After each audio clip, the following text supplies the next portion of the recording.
So welcome everybody to Clinical Hypnosis Australia. Today I'm talking with Agi Mooy.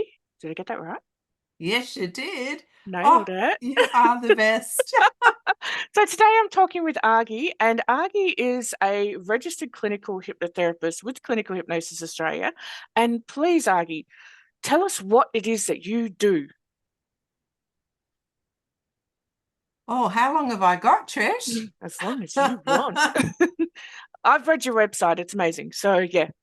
Oh, goodness. My passion, my absolute desire. I help people, both men and women and non-binary. I help everybody to be able to cross the bridge from where they are Hmm. to where they want to go in any relevance, anything that may be holding them back. Hmm. I'm there.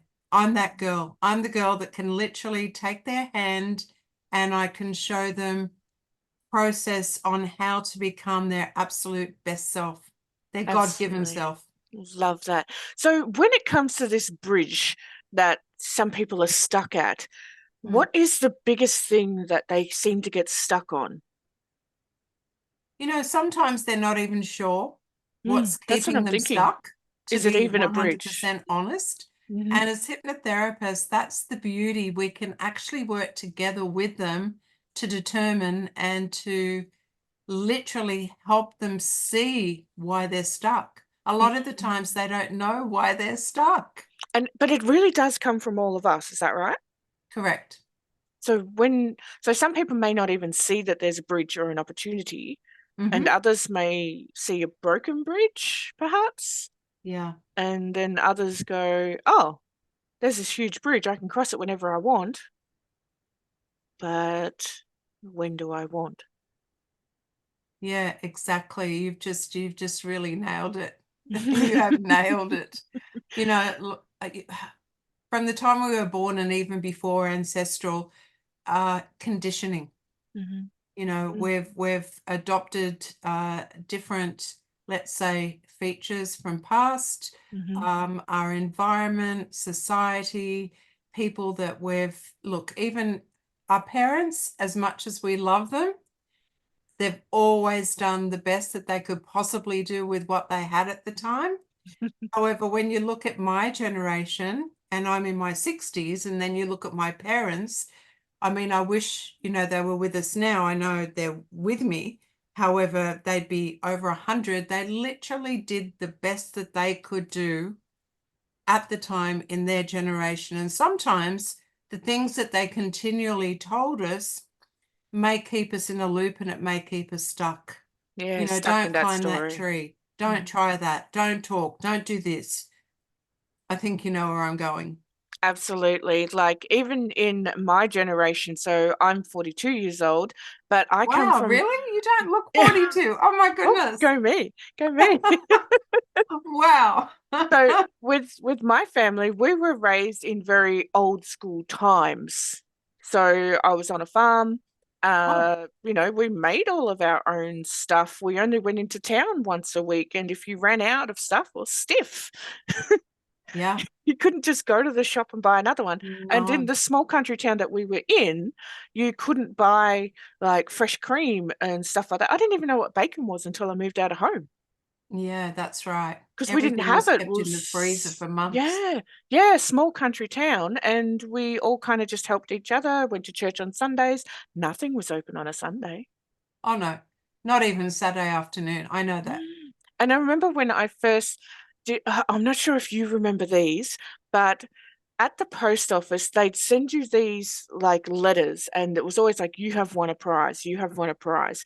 And Yep. in one of these letters, it was always a scam, but in one of these letters, it said that you could study to be a herbologist.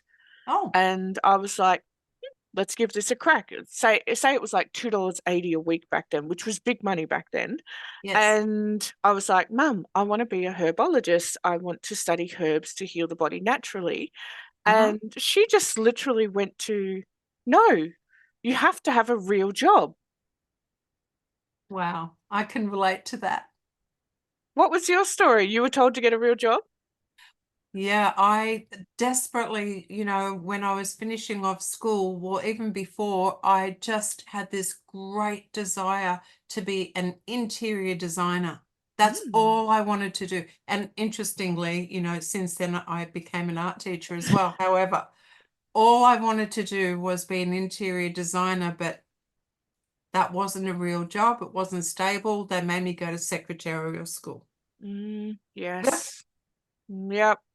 I can Yep. so relate to that. Mine was house cleaner. My teacher pulled me aside in school, but they didn't realize at the time I was deaf as well. But they pulled me aside at school and they asked me, were I sure I wanted to go and study my VCE when I could follow the footsteps of my mum and be a house cleaner? Wow. What I know. And I remember thinking to that particular teacher, I'm going to show you.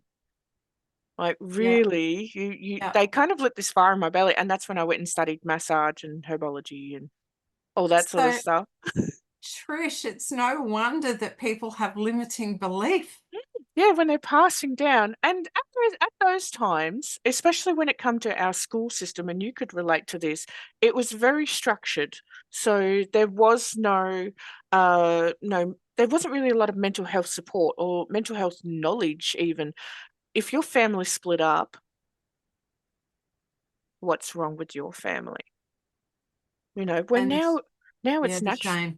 Yeah, the shame, the guilt. And we were also not only the single mum with two kids, but single mum with two kids, one that's adopted, so that was me, and the single mum with two kids working a full-time job that Yeah. was poor.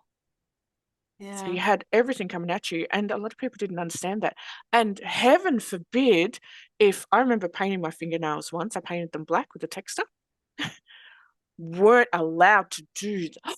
Oh, no, you can't do that. And I was made to sit in class and scrape it off with a pair of Oh scissors. my goodness. You But know, times were different.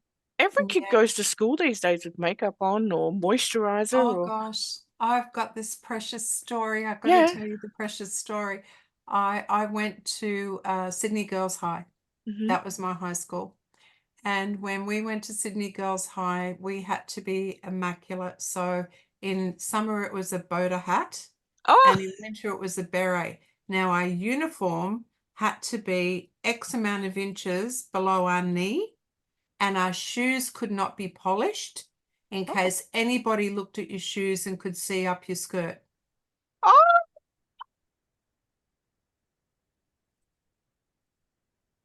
And we were monitored when we traveled on public transport. We had to stand up for the elderly, which, you know what? That's beautiful. That's Hmm. absolutely beautiful, that part.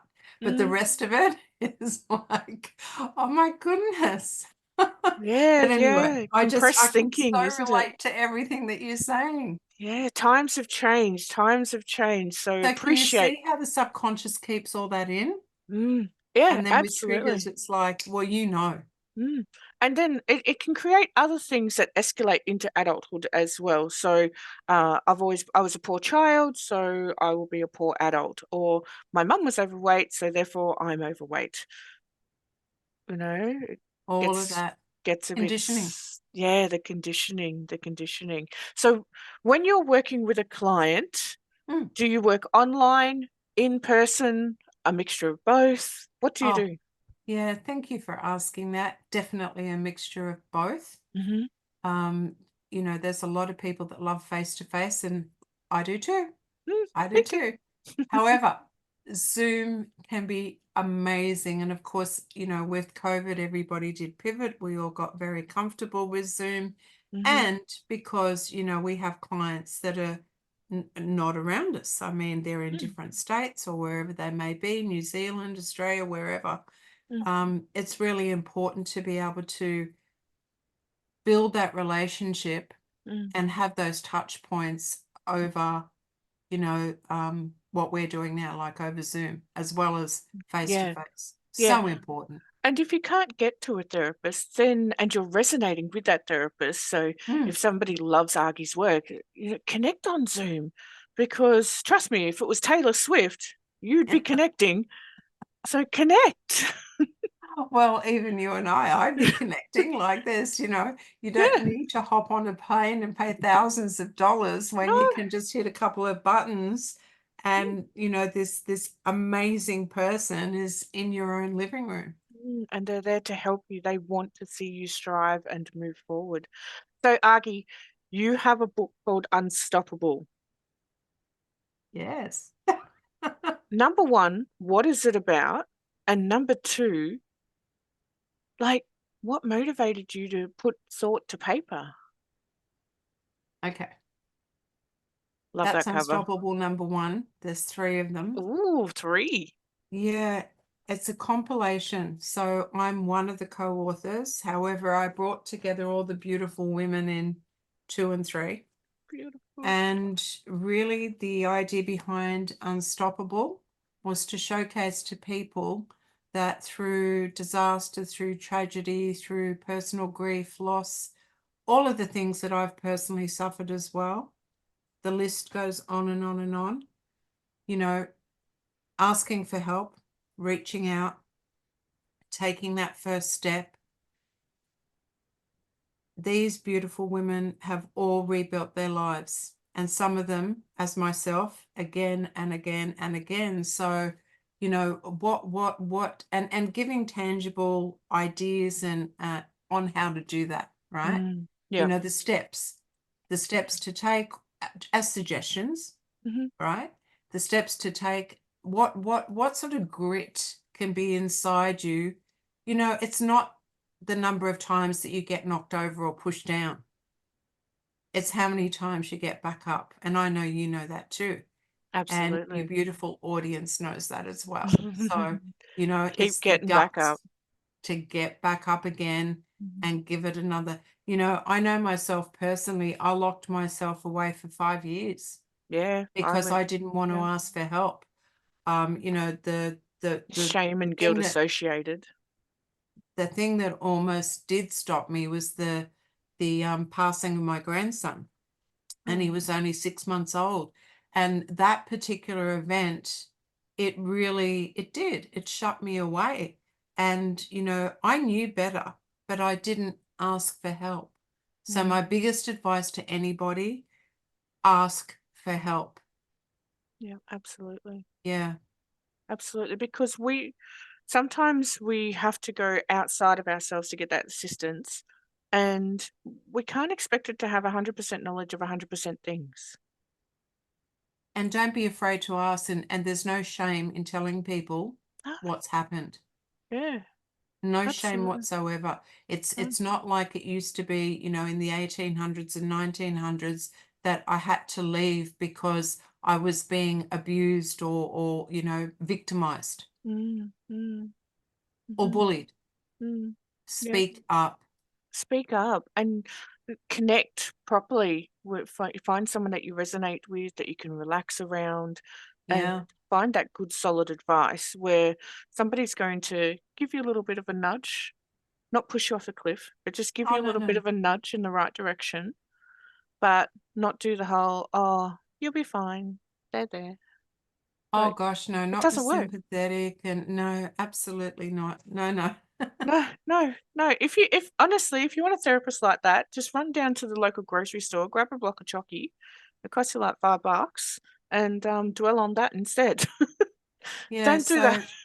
so you would have seen that little YouTube, right, Trish, with Brene Mm, Brown? yes, yes. Yep. Between sympathy, you Mhm. know, compassion and empathy. Yep. Oh, highly recommend everybody watch that little YouTube. It's so true. Yeah, I'll throw that down the link so everyone can watch it, because there is that fine line as well, you know. So as a therapist, Argue will be there to listen and to help, Yeah, but also take my hand and allow me to guide the way. We've got you. absolutely. Absolutely. So thank you so much for everybody joining in with Agi and myself. Please jump on the links in the description if you want her book, if you want to watch that video, reach out because she'll work with you in person or online via Zoom. So we'll see everybody in the future. Bye-bye. Thank you.